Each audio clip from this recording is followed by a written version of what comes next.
Homem ao máximo, parte 5. Os relacionamentos estão sendo solidificados, as crianças estão novamente aprendendo a interagir com os adultos.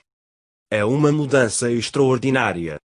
Certa vez, no Texas, fiz uma palestra em determinado local, e antes do início da reunião fui dar uma espiada no salão. Estava lotado. Durante a mensagem, falei sobre ser homem em todo o seu potencial, e mencionei a questão do televisor desligado.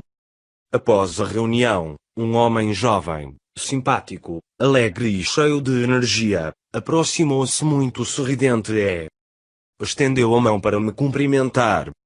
Tenho de dizer-lhe uma coisa, falou ele. No sábado passado, à noite, resolvi o problema da minha televisão. Mas fiz diferente do que o senhor sugeriu. Não me limitei a desligá-la, não.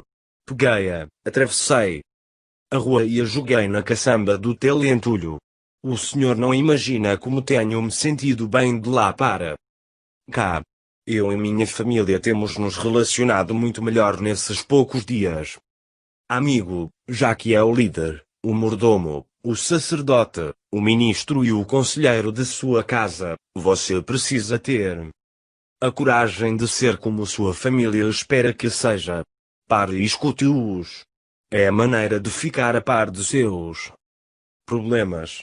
Só então poderá ser como Deus quer que você seja. 105. 14. Um casamento experimenta uma renovação. Como foi que você conheceu sua esposa? Indaguei a um homem, não faz muito tempo. Uma ex-namorada minha era amiga da irmã dela, respondeu ele dando de ombros. Parece mesmo coisa do destino. Porque você se casou com sua esposa? Perguntei a outro.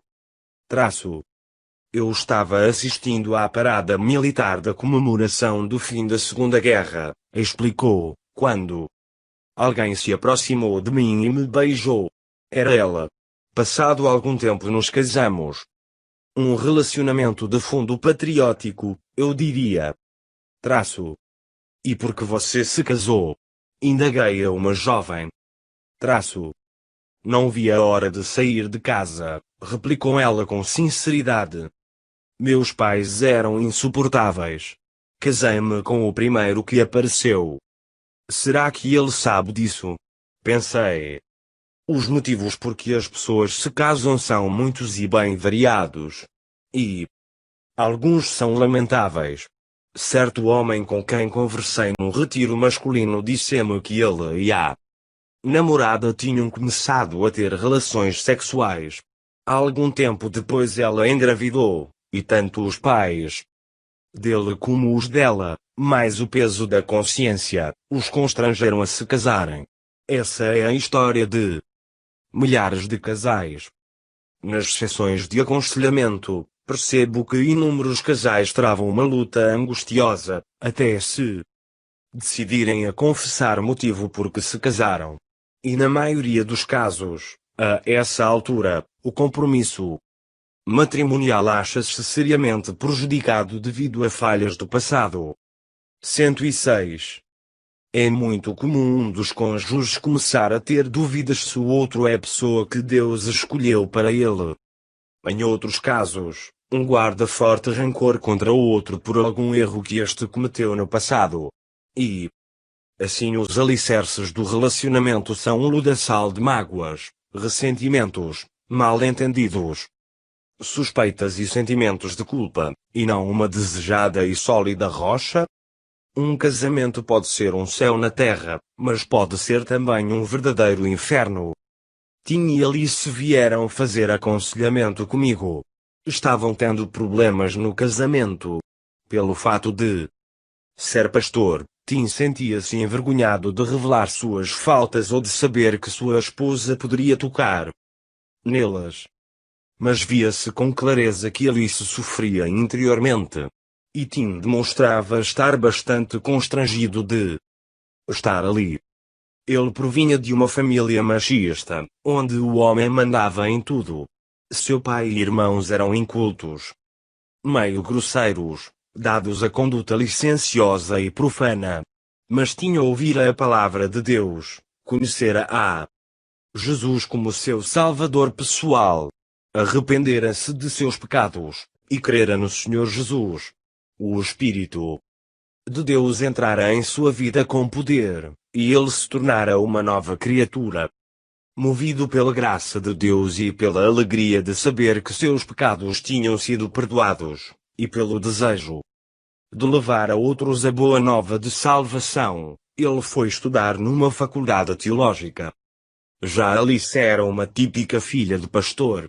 Criada na igreja, ela nunca conheceu outra vida que não fosse a conduta e a cultura evangélicas. Como Ting, ela desejava testemunhar de seu amor por Jesus ao mundo todo. E com essa motivação, também foi estudar na faculdade teológica. E ali eles se conheceram.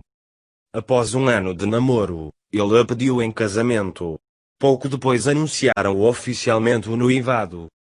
3 semanas antes do casamento, eles estavam passeando e se viram num lugar meio deserto. Tim abraçou-a e foi se tornando cada vez mais ousado em suas carícias. Alice não se sentia muito à vontade, mas não sabia o que fazer para detê-lo. Criado numa família que ignorava o que é certo e errado dentro dos parâmetros bíblicos, ele insistiu no que desejava. Seu raciocínio era o de que dentro de 3 semanas eles se casariam. Para que esperar? Ela sabia que não devia ceder, mas para não desagradar Lu concordou. Tiveram relações sexuais num aposento dos fundos de um prédio abandonado. Agora, 6 anos depois, vinham ao meu gabinete procurar ajuda. 107.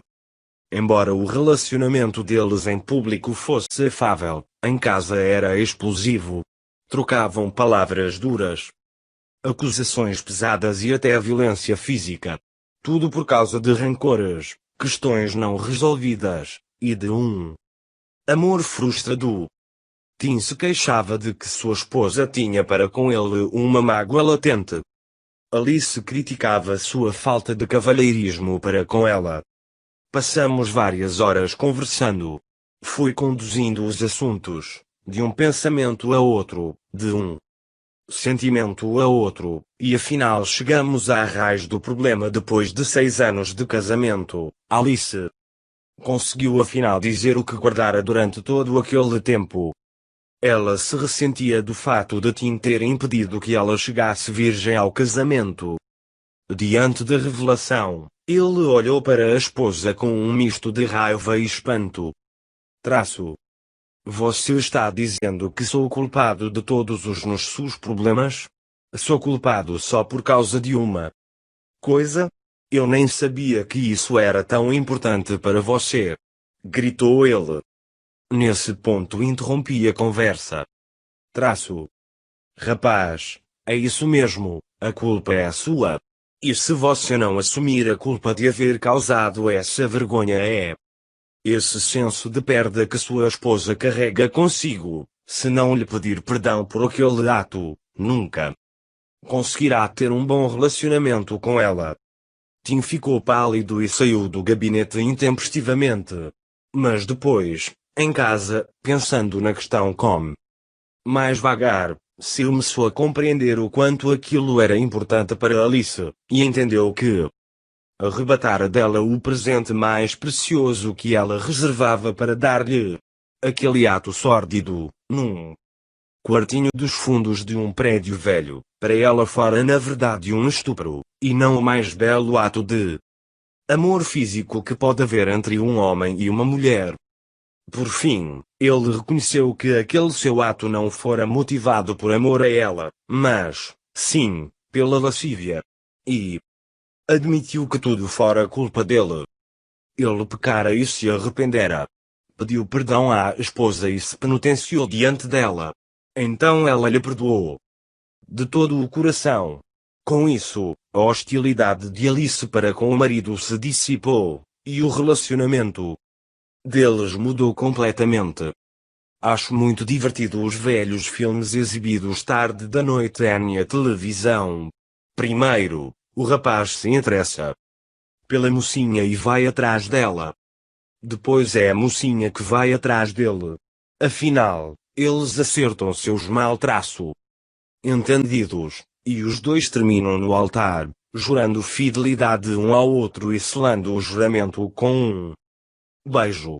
E o filme termina com os dois abraçados, iniciando sua vida de casados. Aí aparecem as palavras The End, fim, seguidas pela ficha técnica do filme. 108. Mas todo mundo sabe que aquilo não é o fim, é apenas o começo. Existe um princípio de vida baseado nas escrituras que diz que conseguir uma coisa pode ser fácil, difícil é preservá-la. Jesus nos ensina diversos princípios de vida, mas além disso concede traço-nos o poder necessário para vivermos de acordo com esses princípios. Jesus Cristo não salva apenas nossa alma, mas todo o nosso ser. Entretanto, como muitos pregadores preocupam-se mais com a alma, e as nossas versões da Bíblia relerem-se aos homens como almas, é muito comum pensarmos que Jesus salva somente a alma. Jesus é o Salvador. Nosso Salvador. Ele é o Salvador da nossa alma, do nosso casamento, de nossas emoções, de nossa mente, de nosso trabalho, de nossos estudos, de nossos filhos. Precisamos de Jesus em todos os aspectos de nosso ser. Precisamos de Jesus na totalidade de nossa vida. Betty era de família crente. Bill experimentou o novo nascimento aos 13 anos. Eles se conheceram em reuniões de jovens, e se casaram quando ele estava com 18 e ela, com 16. Com o passar dos anos, Bill se tornou um empresário de sucesso. Betty tornou-se uma jovem senhora extremamente querida, muito alegre e cheia de energia, mãe de 2 filhos. Constituíam uma família modelo, atuante no mundo dos negócios, nas atividades da comunidade e da igreja. Vistos por todos como líderes modelos, eram sempre citados como exemplo para os casais mais jovens. Mas após 15 anos de casamento, o clima entre eles era de constante tensão. Em casa, Betty e Bill viviam uma verdadeira guerra fria. E desejavam modificar essa situação. Precisavam mudá-la, mas não sabiam como. Na ocasião, eu estava dando um curso de treinamento de líderes, discorrendo sobre os atributos de um caráter semelhante ao de Cristo. A minha tese era, e ainda que hombridade e semelhança a Cristo são sinônimos. Bill assistiu a um dos cursos, e essas palavras ficaram gravadas em sua mente. Ele meditou muito sobre a questão. Um dia, eles tiveram mais uma de suas brigas. Betty agrediu verbalmente o marido, dizendo-lhe o que pensava dele. Bill retrucou e seguiu-se uma discussão acirrada. A certa altura, ele saiu e foi para o carro. Entrou no veículo, bateu a porta, e apoiou a cabeça no volante. Sentia traço-se nervoso, os punhos cerrados. Havia já 2 anos que a tensão vinha aumentando. Ele estava enojado dessas brigas, dos bate-bocas, das agressões verbais, das discussões explosivas. Sabia muito bem que aquilo era errado. 109. Sabia que precisava encontrar uma solução. Batendo os punhos cerrados no volante, ele se pôs a gritar: Senhor, faz alguma coisa, meu Deus! Não posso continuar mais assim. Essa situação tem de mudar. Bill não era de chorar, mas naquele momento caiu num pranto desesperado.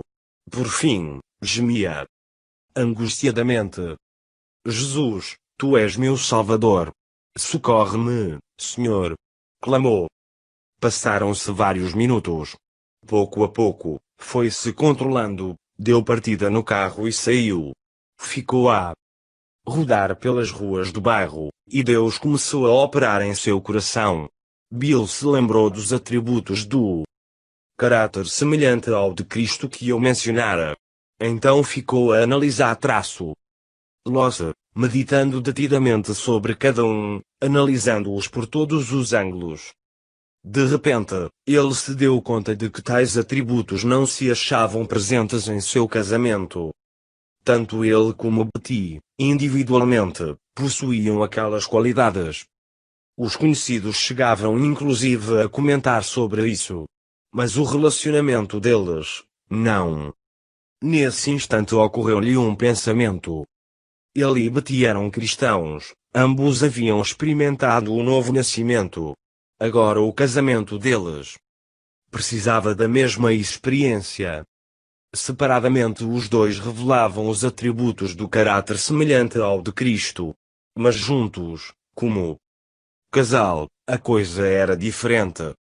Então Bill compreendeu que seria preciso que Jesus Cristo comunicasse ao seu casamento as mesmas qualidades que eles lhe haviam pedido a nível individual. O casamento deles precisava passar pela experiência da renovação.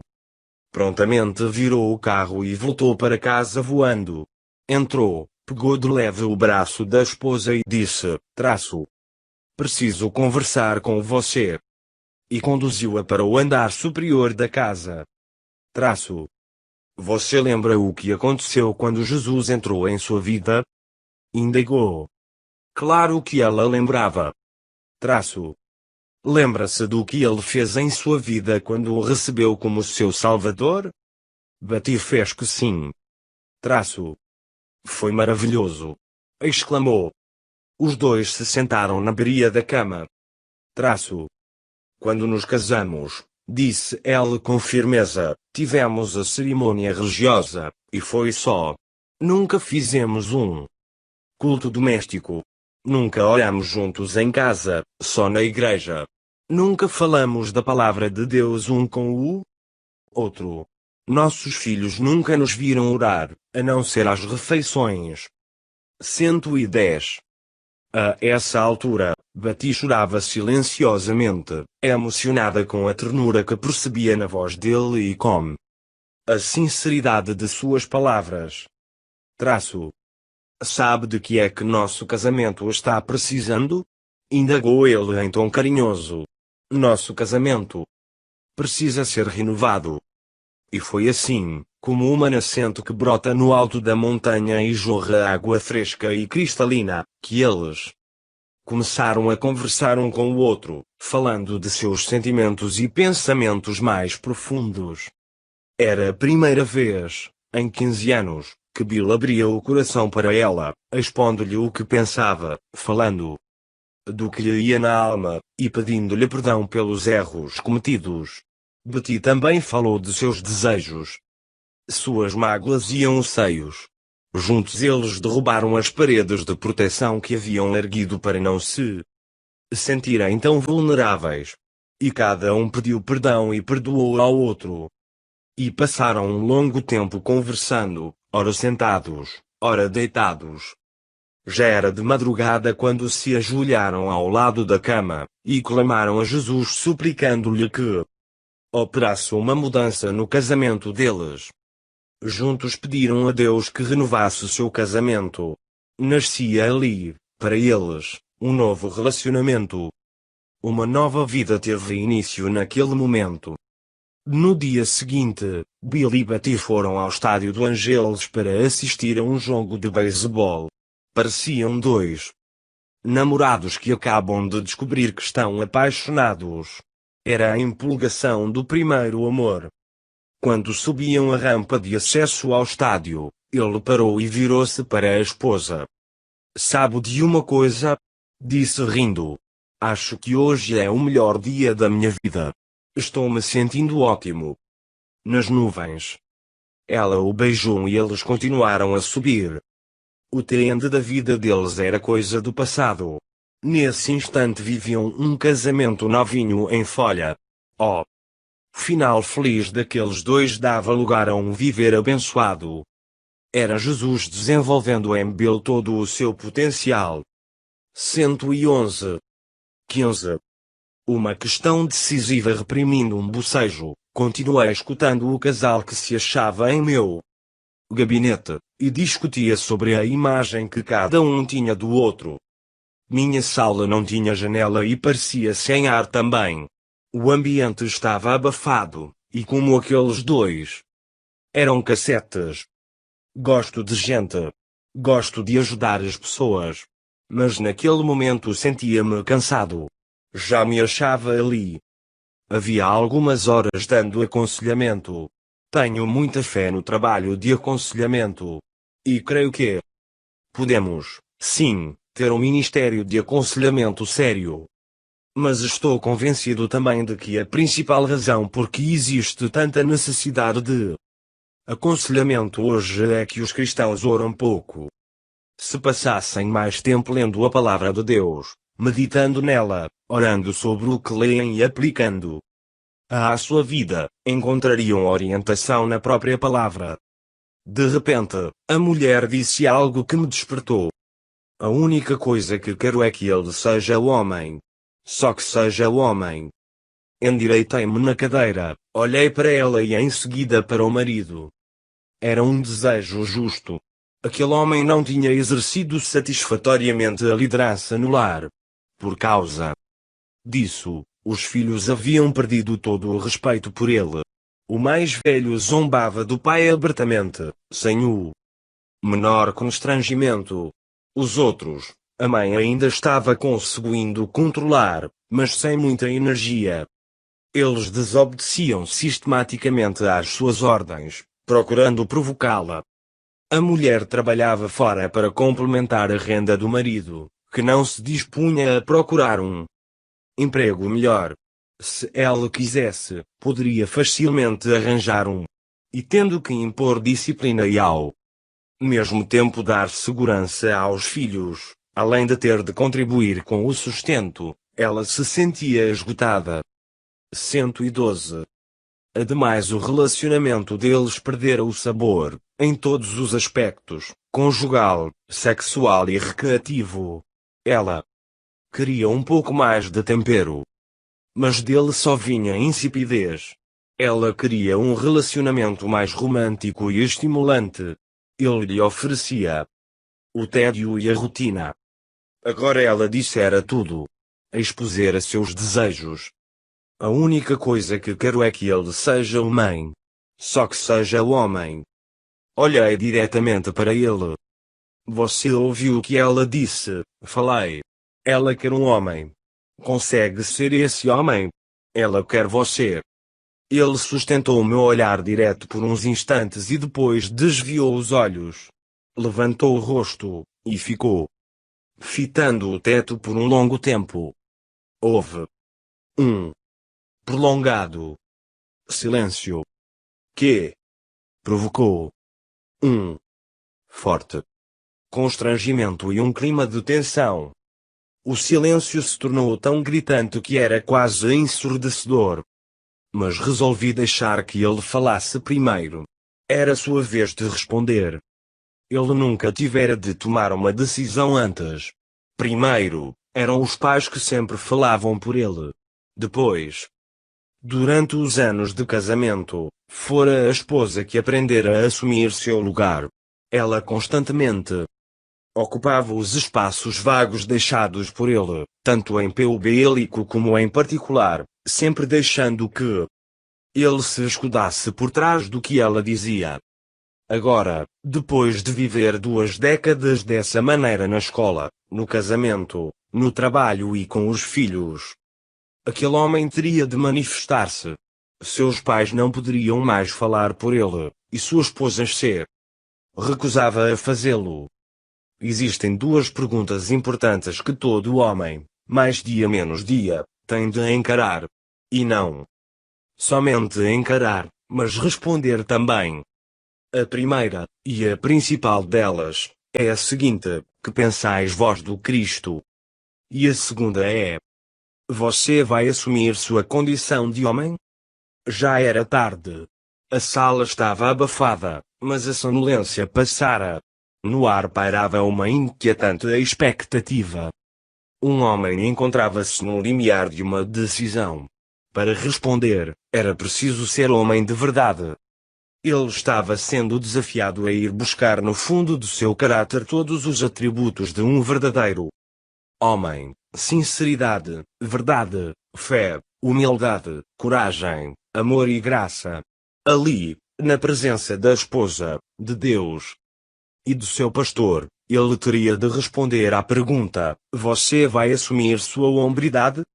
Não foi sem certa relutância que ele baixou os olhos e lentamente fixou-os no rosto da esposa. Enfim, os dois se viam cara a cara, olho no olho, e de alma aberta um para o outro. Percebia-se claramente que ele travava uma intensa luta interior. 113.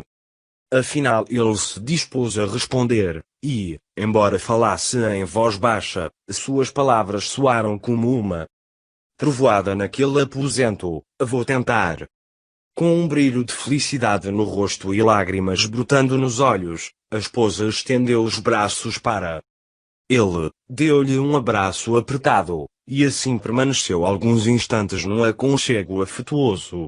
Era como se tivesse reencontrado um ente querido que perdera. Ele iria tentar. Aquele pródigo, depois de haver passado um longo tempo numa terra distante, tinha caído em si e retomava ao lar. Ele iria tentar. O que mais uma mulher poderia desejar? Ela aceitaria isso, de bom grado. A decisão, vinda do fundo de sua alma, não fora nada fácil, pois tinha a embaraçá-la toda a carga de sua vida interior. Ele ponderara bem na pergunta, encarara a questão, e anunciar a sua decisão. Ser um homem em todo o potencial não acontece como num passe de mágica, é um processo. Não existe varinha de condão que possa produzir essa condição em nós num abrir e fechar de olhos, não. É edificada passo a passo, camada a camada, ponto a ponto, preceito a preceito, decisão a decisão. Lendo a história de Abraão, vemos que a todo lugar que ia ele edificava um altar e armava sua tenda. Hoje a maioria dos homens primeiro edifica sua tenda e só depois arma o seu altar. Dedicam a maior parte de seus esforços às coisas temporais, e quase nenhum às eternas. Passam muito tempo edificando sua personalidade, e dão pouca atenção à formação do caráter. Isso é uma inversão dos valores divinos. Podemos, sim, cuidar da personalidade, mas temos de edificar nosso caráter.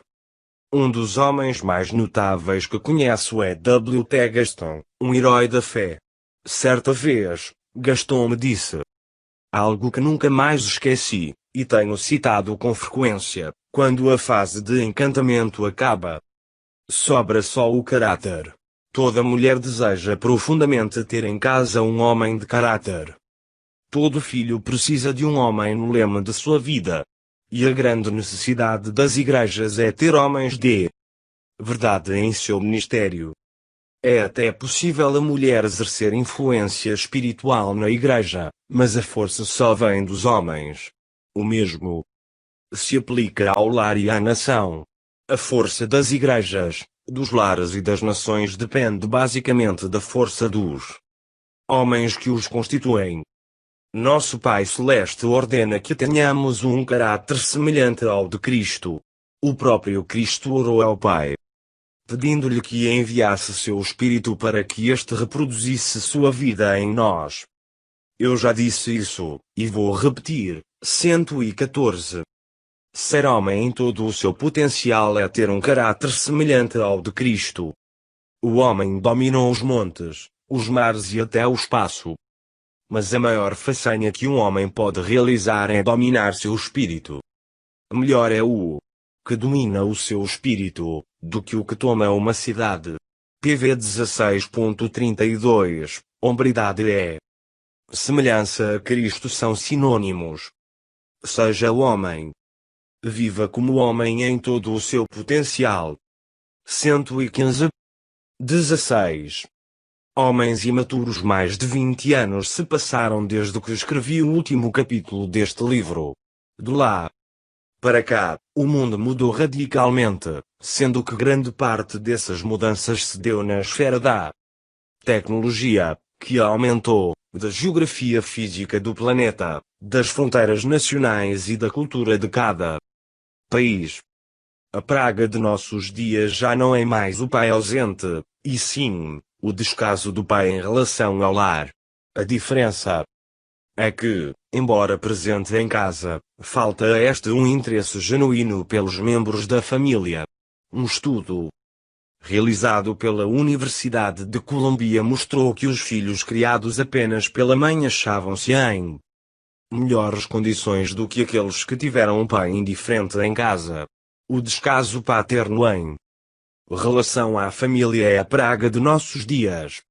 Hoje, mais do que nunca, certas questões culturais têm sido consideradas responsáveis pelos estupros, divórcios, drogas, enfermidades e os outros males. Muitos dizem que a causa desses infortúnios é o colapso da família. E o que mina a estrutura familiar é a indiferença do pai.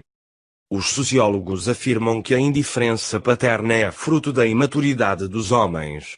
Trata-se de um problema de proporções epidêmicas, presente em todas as partes do mundo. Milhões de crianças que estão crescendo sem o cuidado dos pais se tornarão um problema no futuro, como profetizou Isaías. Os opressores do meu povo serão crianças. Is 3.12. Só somos jovens uma vez na vida, mas podemos passar a vida inteira nos comportando de modo imaturo. O Senhor aprova quem tem o coração como o de uma criança, mas condena atitudes infantis e imaturas. 116. O propósito dos 5 dons de ministério dados à Igreja é prover as condições para que os homens possam amadurecer, isto é, chegar à medida da estatura da plenitude de Cristo. Desde que lancei a primeira edição de Homem ao Máximo, tenho literalmente viajado por todo o mundo, levando a mensagem de que hombridade consiste em ser semelhante a Cristo. Certa vez, um membro da Câmara dos Lordes, na Inglaterra, exclamou durante um de nossos encontros: "É a maior verdade que já ouvi em toda a minha vida." Sempre que falo sobre essa questão da infantilidade, digo que, quando o homem se comporta como criança, ele força a esposa a agir como se fosse mãe dele. Um problema ainda mais grave é que nenhum homem faz amor com a própria mãe. Quem ouve essa afirmativa quase sempre solta alguma exclamação. O fato, no entanto, é verdadeiro.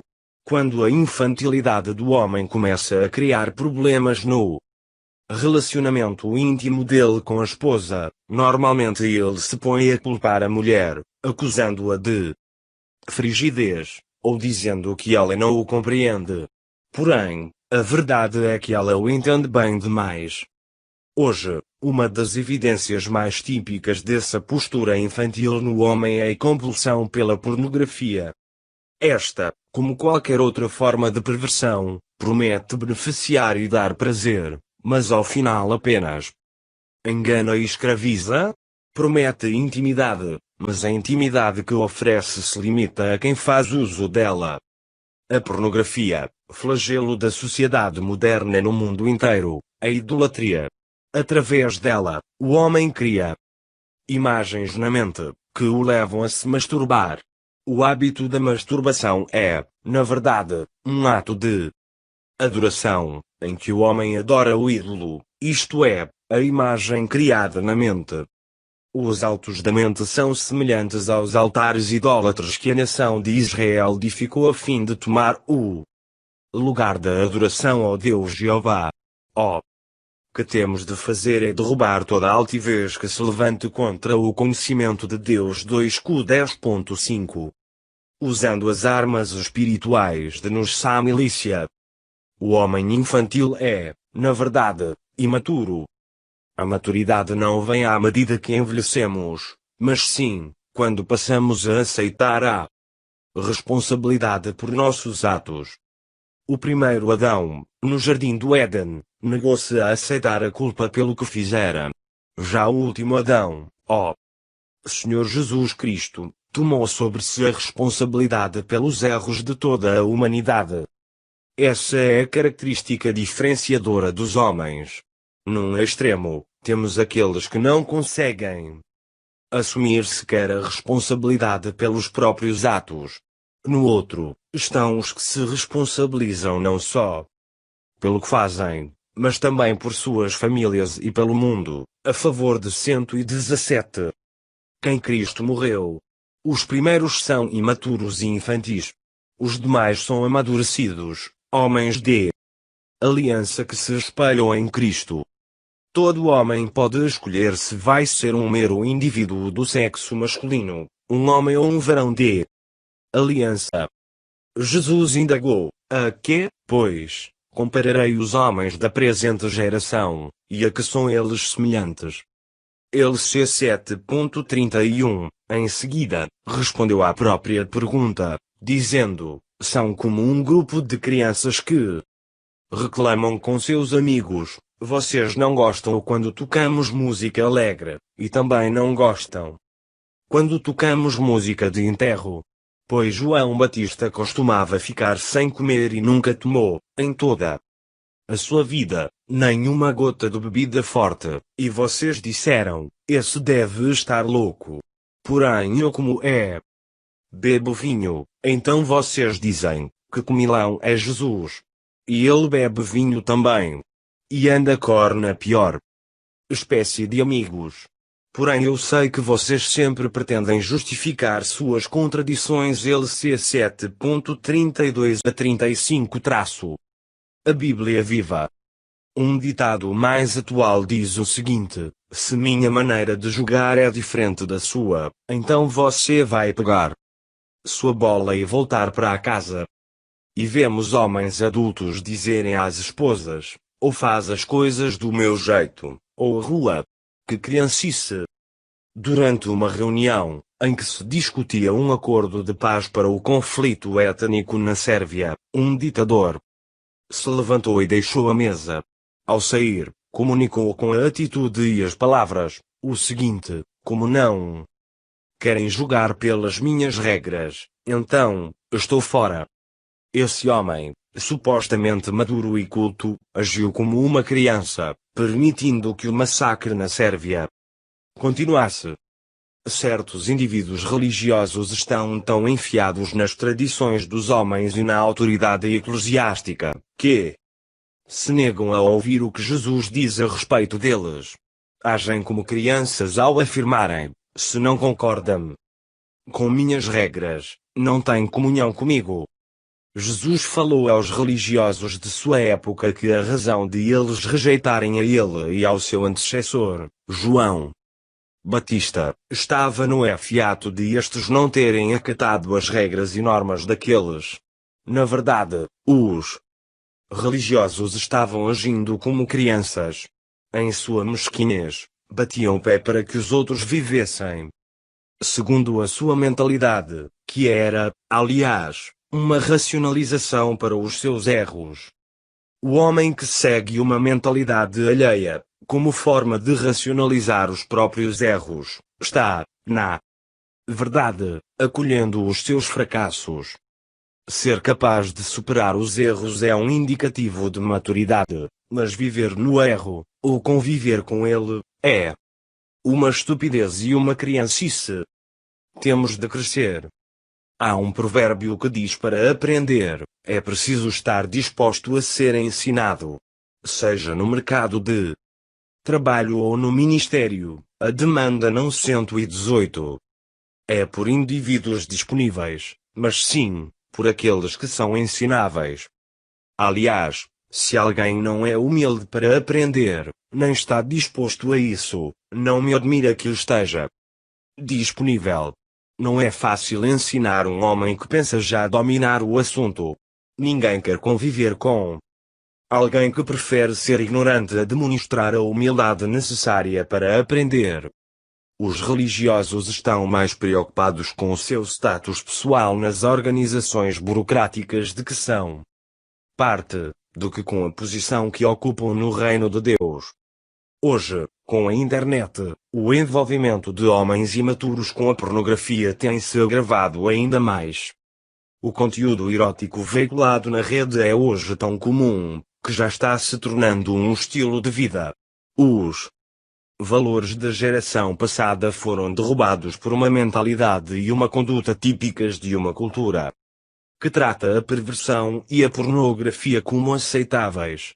57% dos jovens norte-americanos não veem mal nenhum no homo e no bissexualismo. Tolerância é a nova palavra usada para exprimir um estilo de vida politicamente correto.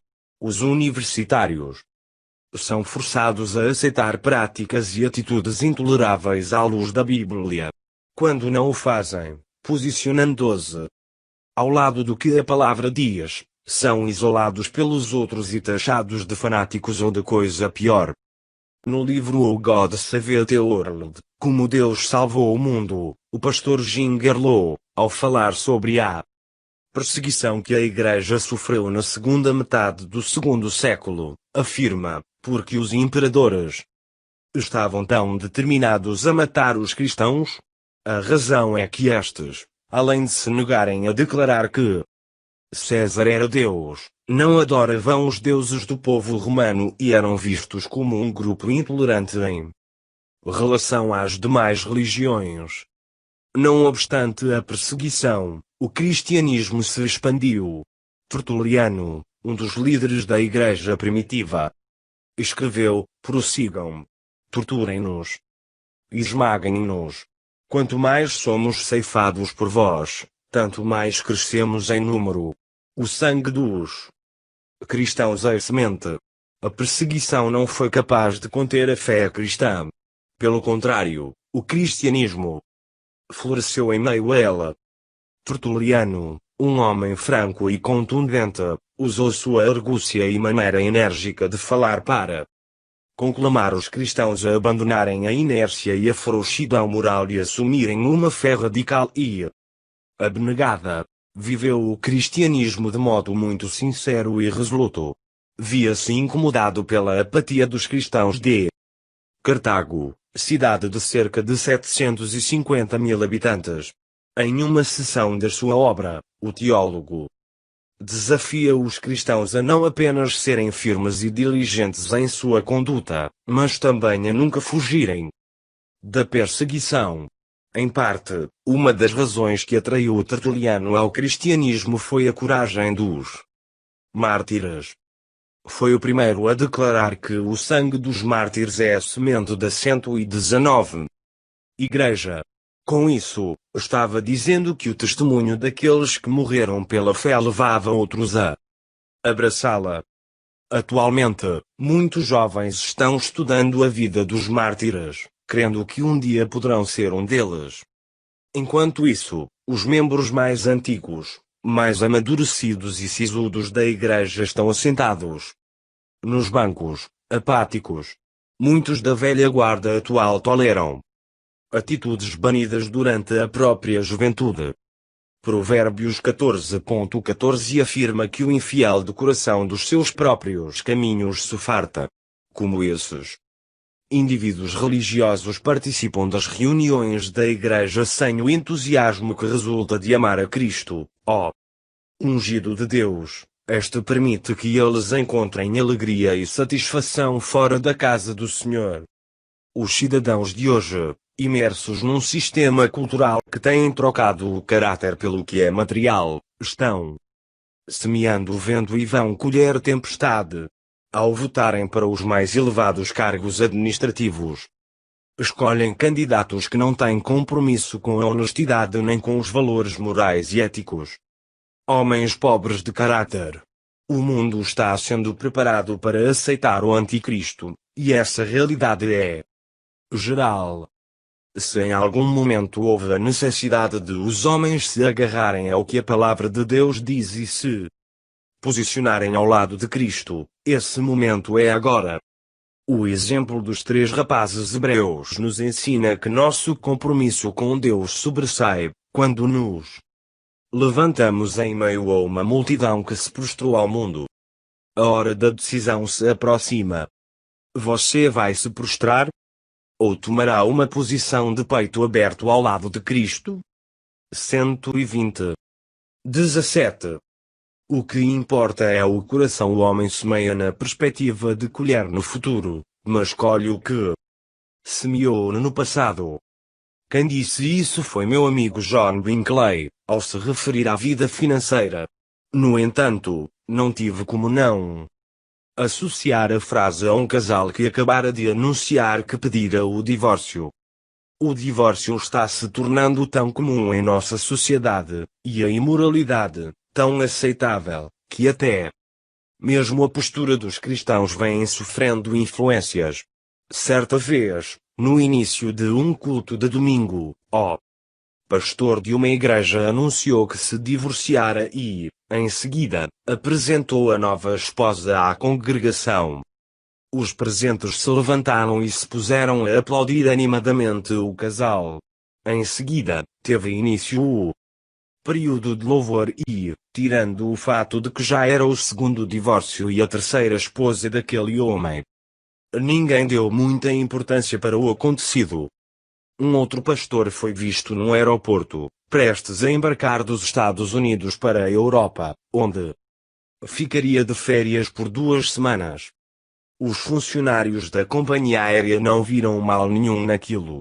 No entanto, quando um membro de sua igreja o avistou ali, acompanhado de uma mulher que não era sua esposa, a congregação considerou o incidente bastante grave. Mesmo depois de a viagem com essa mulher, que conhecera numa sala de bate-papo, ter vindo à luz, bem como seu vício em pornografia, 2 membros do conselho da igreja ainda queriam que ele permanecesse na posição de pastor, já que por seu intermédio a igreja experimentara um enorme crescimento nos 2 anos anteriores. Ele semeara na perspectiva de colher no futuro, mas agora os outros estavam impedindo que ele colhesse os frutos do passado. 121. Certa vez, o Dr. Persalum foi a um médico e lhe disse que estava doente e precisava iniciar um tratamento. Durante 6 meses, os médicos lhe disseram que ele não tinha doença alguma. Por fim, um deles concordou em pedir um exame de ressonância magnética, a fim de provar o que diziam. O exame mostrou um tumor, diagnosticado como maligno, localizado na região pélvica, justamente o local em que o Dr. Persal apontara a suposta enfermidade. Com isso, ele concluiu que seu coração estava lhe dizendo algo que a razão humana não conseguia alcançar. Dentre as suas descobertas está a crença de que o coração precede a razão no que diz respeito a informar-nos do estado do nosso corpo e da nossa vida. Que descoberta interessante! O coração se forma antes do cérebro no ventre materno. Segundo o Dr. Persal, é ao coração, e não à mente, que deveríamos prestar mais atenção. Certa vez, ele deu uma palestra sobre o tema, e um psiquiatra presente na plateia lhe relatou o caso de uma de suas pacientes, uma garotinha de 8 anos, que recebera um transplante de coração. A doadora havia sido uma menina de 10 anos, que fora estuprada e assassinada. Após o transplante, a mãe da menina começou a ficar preocupada ao ouvir os sonhos que a garota estava tendo. Resolveu levá-la ao psiquiatra que, após ouvir os relatos, concluiu, juntamente com ela, que é melhor contar os sonhos à polícia.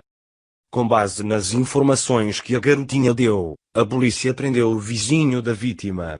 Ele foi capaz de descrever em detalhes a casa onde ocorrera o crime, o quarto e as palavras que a menina e o assassino haviam trocado. A informação foi tão precisa e convincente, que o vizinho foi condenado pelo Assassinato. Pense bem. Uma garotinha de 8 anos, que recebera o coração de uma menina de 10, foi capaz de narrar em detalhes o assassinato que ocorrera. O coração se lembrava do fato. Estava vivo. O corpo e o cérebro da doadora tinham perdido a vida, mas o coração continuava batendo, em função do transplante. E a memória do assassinato permaneceu nele. As Escrituras dizem, sobre tudo o que se deve guardar, guarda o teu coração, porque dele procedem as fontes da vida. PV 4.23. E lemos também, porque, como imagina em sua alma, assim ele é. PV 23.7. Um Dr. Persal, conhecido autor e um dos palestrantes mais procurados do mundo, é especialista nos estudos sobre a cura por meio da mente. Psiconeuroimunologista clínica, ele faz parte da equipe de estudo de transplante de coração na Escola de Medicina na Universidade de Arizona. 122. Jesus afirmou, o homem bom tira do tesouro bom coisas boas, mas o homem mau do mau tesouro tira coisas más. Ml 12.35. É do coração, e não da mente, que procedem o bem e o mal. E por essa razão que Deus tornou possível ao homem nascer de novo, através da fé em Jesus, e receber um novo coração, capaz de acolher e abrigar o Espírito de Deus, e externar as virtudes de Cristo. Jesus declarou, amarás o Senhor, teu Deus, de todo o teu coração, de toda a tua alma e de todo o teu entendimento. Este é o grande e primeiro mandamento. O segundo, semelhante a este, é, amarás o teu próximo como a ti mesmo. MT 22.37 a 39. Observe que o coração antecede a alma e o entendimento. Jesus não disse, amarás o Senhor teu Deus de toda a tua alma, de todo o teu entendimento e de todo o teu coração. Ele falou do coração primeiro. O amor deve ter início no coração, tanto em relação a Deus quanto à esposa. O coração vem em primeiro lugar. O divórcio ocorre quando o amor se esfria e morre no coração. Ou então quando o homem diz amar uma mulher, mas o demonstra apenas com o entendimento e o corpo. Este povo se aproxima de mim e com a sua boca e com os seus lábios me honram, mas o seu coração está longe de mim. Is 29.13. Jesus conhece o coração dos homens. Ele sabe reconhecer o verdadeiro amor, aquele que vem do coração. A palavra diz em 1 Samuel 16.7 que o Senhor olha o coração. O homem religioso honra a Deus com a alma, o entendimento e o corpo, mas o coração está longe do Senhor. Na verdade, ele nunca entregou o coração a Deus. É como se o coração transferisse a responsabilidade de amar para a mente. O problema é que a mente não consegue amar a Deus da maneira correta, sem o coração. O amor a Deus deve fluir e surgir do coração. A iniciativa de amar precisa partir de lá. O coração do Dr. Persal estava lhe dizendo que havia uma enfermidade em seu corpo, mas a mente dos médicos não foi capaz de entender essa informação. O coração sabia de algo que a mente não era capaz de alcançar. Esta é a razão por que deixamos escapar tantas coisas na vida, damos tanta atenção ao que diz a mente, que deixamos de ouvir o coração. O coração transformado por Cristo submete-se à palavra de Deus, vive de acordo com princípios bíblicos e recebe a capacitação necessária, mediante a obediência à palavra. O salmista afirmou, vós que amais o Senhor, detestai o mal. 97.10. O profeta Malaquias escreveu, eu odeio o divórcio, diz o Senhor, o Deus de Israel. ML 2.16, NVI 123. Para amarmos a Deus, temos de amar o que Deus ama e odiar o que Ele abomina. Como alguém pode Declarar amor a Deus, se tem prazer naquilo que o Senhor aborrece. Quando o amor a Deus começa a se desvanecer, a moral entra em declínio. Quanto menor for o amor pelo Senhor, mais baixa será a integridade de um indivíduo ou de uma nação. Quanto menor o nível de integridade, maior o número de vidas e casamentos destruídos. Nenhum homem assumirá um compromisso total com a aliança do casamento, enquanto enxergar no divórcio uma via de escape. O casamento é uma aliança, da mesma forma que a salvação é a aliança que Deus fez conosco através do sangue de Cristo, derramado na cruz. A aliança é muito mais do que um mero contrato. O ponto central de tudo é o coração. Porque do coração procedem maus desígnios, homicídios, adultérios, prostituição, furtos, falsos testemunhos, blasfémias. São estas coisas que contaminam o homem. MT 15.19,20 Deus conhece o nosso coração e pensamentos. O diabo, não. Satanás ouve nossas palavras, vê nossas ações, observa o que amamos e, em seguida, faz o melhor para nos tentar, enganar ou acusar, de acordo com o que sabe a nosso respeito. Deus conhece nosso coração e tornou possível termos um coração novo, de onde fluem o amor, a consagração, a graça, a misericórdia, a compaixão e toda boa obra. A questão é sempre no coração em primeiro lugar. Preguei essa mensagem num estádio com mais de 20.000 homens. E terminei minha fala com a seguinte frase, que também usarei para fezar este capítulo. Desculpe-me o palavreado, mas minha intenção é a de que o leitor nunca mais se esqueça dessa verdade. Disse aqueles homens. Caso alguém aqui não tenha captado a mensagem, então ouça bem, tudo começa no coração. Tolo. 124. 18. Vá até a cruz. É difícil conviver com as mudanças, mas é impossível viver sem elas. A mudança é a única constante no amadurecimento. A maneira como a administramos revela o nível da nossa maturidade. Nossas crenças a respeito de Deus mostram aquilo que no fundo pensamos sobre nós mesmos. Desde a escrita e publicação da primeira parte deste livro, sua mensagem já foi traduzida em mais de 40 idiomas. Já são quase 2 milhões de exemplares impressos, que a Christian Men's Network, rede de homens cristãos, distribui em mais de 200 países.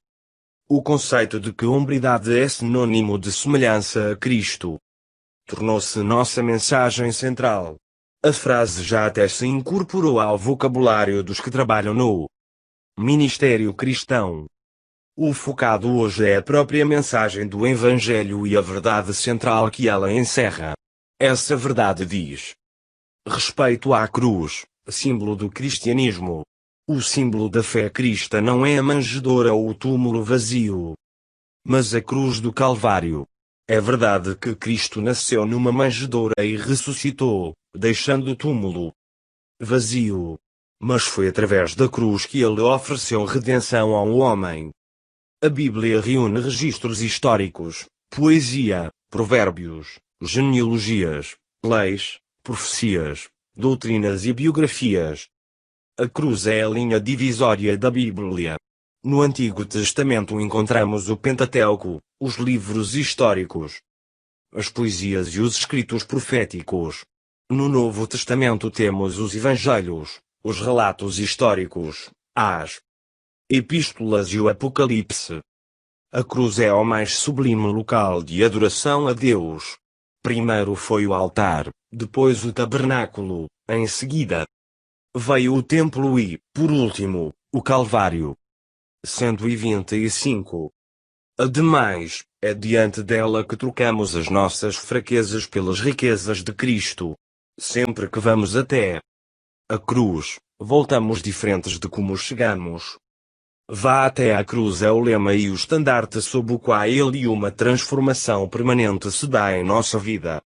Diante da cruz, depositamos ponto culpa, e recebemos perdão, arrependimento, e recebemos fé, tristeza, e ganhamos alegria, iniquidade, e recebemos a justiça divina, insensatez, e obtemos sabedoria, ignorância, e recebemos conhecimento eterno, enfermidades, e recebemos cura, rejeição, e somos aceitos por Deus, incapacidade, e saímos de lá cheios de poder. Acredito que o leitor entendeu a ideia. A cruz transforma a nossa velha vida e nos torna uma nova criatura em Cristo. Achega-se à cruz. O amor divino está ligado à cruz. Foi nela que Deus mostrou seu amor pelo mundo. Falar do amor do Senhor sem mencionar a cruz é um terrível equívoco. Além disso, foi mediante o sacrifício de Cristo na cruz que a ira de Deus em relação ao pecado foi aplacada, para assim o Senhor ser justo ao perdoar ao homem pecador. Nenhum de nós é capaz de viver segundo a lei, pois o homem é transgressor por natureza. Somos culpados de transgredir a lei de Deus? Pensemos nos preceitos que o Senhor nos deu. Violar um único mandamento é violar todos eles? Ninguém nunca foi capaz de observar todas as ordenanças divinas, e acredito que a maior parte das pessoas já desobedeceu a cada um dos mandamentos de uma maneira ou de outra. Portanto, precisamos de alguém que possa perdoar nossas transgressões. Deus deu a lei ao homem para orientá-lo, a fim de lhe mostrar como ele é transgressor e, portanto, pecador. Ora, se somos pecadores, carecemos de um instrumento capaz de nos livrar do pecado e nos justificar diante de Deus. O pecador que não compreende bem os aspectos da lei não é capaz de dar o devido reconhecimento à graça divina, emanada da cruz. Falar da graça de Deus sem explicar o que era a lei, é como dar remédio a um ignorante da própria doença. Quem se acha nessa condição simplesmente não dá valor à cura. A lei nos mostra que padecemos do pecado por natureza, daí precisarmos de tratamento. A cura para esse mal é a salvação que Jesus Cristo oferece gratuitamente. Contudo, se não reconhecermos estarmos enfermos, o remédio não terá valor algum para nós. 126. A tentação de Adão e Eva no jardim do Éden foi a certeza de que seriam iguais a Deus, caso comessem do fruto proibido. Humanismo puro. Nada mudou de lá para cá. O diabo mente para nós, fazendo-nos crer que Deus pode nos aceitar com base em nossos próprios esforços. Que mentira! Pedro e os discípulos estavam com Cristo quando este lhes perguntou: quem diz o povo ser o filho do homem? MT 16.13. Pedro, então, relatou-lhe o dizer do povo, e o povo estava errado. Aliás, é o comumente ocorrido. Então Jesus lhes perguntou: mas vós, quem dizeis que eu sou? V. 15. Grifo meu. Pedro lhe respondeu: tu és o Cristo, o Filho do Deus vivo. V.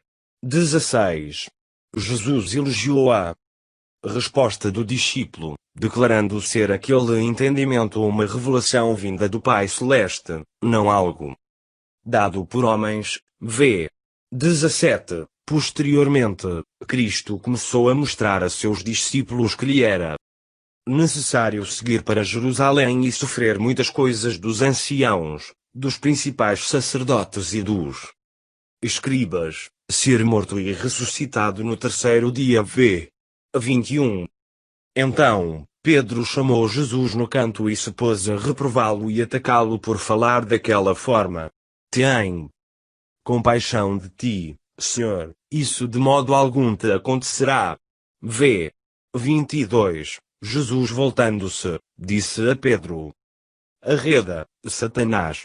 V. 2 horas, em outras palavras, Cristo disse que Pedro estava agindo como o diabo.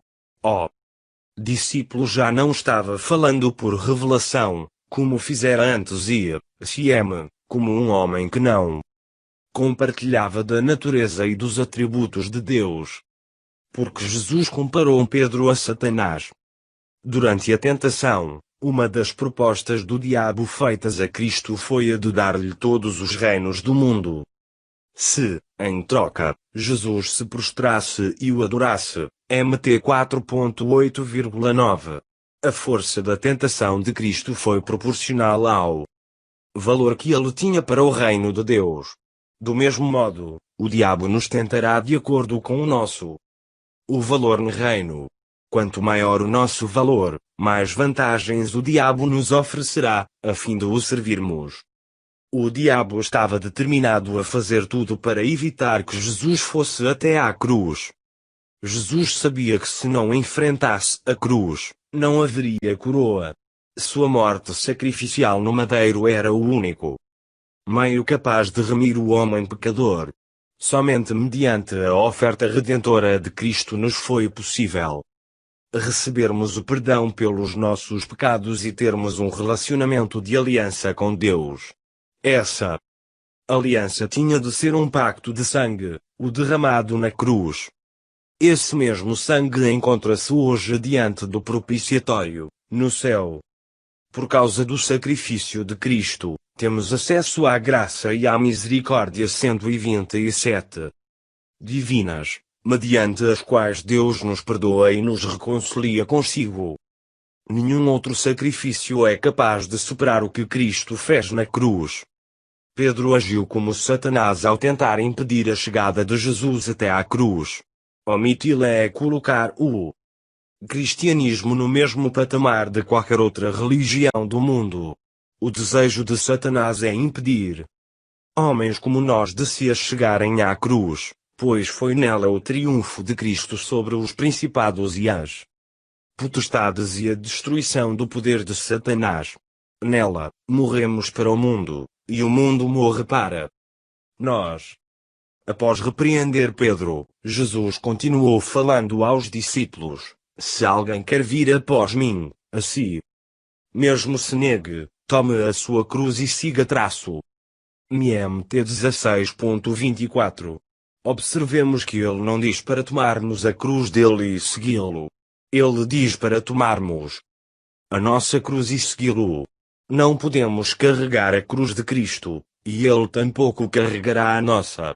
Cada um de nós precisa levar a própria cruz e segui-lo. Qual é a nossa cruz e qual é a cruz do Senhor?